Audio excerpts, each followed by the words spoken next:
दरम्यान पीक विम्याचा बोजवारा उडाल्यानंतर शेतकऱ्यांनी तीव्र संताप व्यक्त केलाय। या कर्मचाऱ्यांनी 12 वाजतापर्यंत अजूनही बँक उघडलेली नाहीये।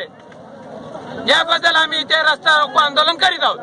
रात्री 12 वाजता फॉर्म घेते, रात्री 12 वाजता काम करायला ते पैसे घेऊन आणि आम्ही 2 ला लाईनला लागायलो। रात्री दिवस झालं, 4 दिवस झालं साहेब आम्ही इथं लेकराबाळात गेलेलं नाही। 4 दिवस झालं आम्ही इथं उपाशी तापाशी इथं झोपतोय।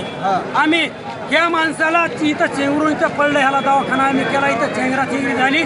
ही अशी गैरसोय शेतकऱ्याची होती। प्रशासन नाही, शासन नाही, सरकार नाही, कुणीही आमच्याकडे लक्ष देत नाही। वडिलाला मी निरोप दिला की आपल्याला सकाळी लवकर विमा भरायला रांगेत उभा टाकण्यासाठी जायचंय। त्या तयारीत आम्ही निघालात आणि वाटेत वडील मी गाडी चालवित असताना माझ्या पाठीमागे वडील बसलेले होते।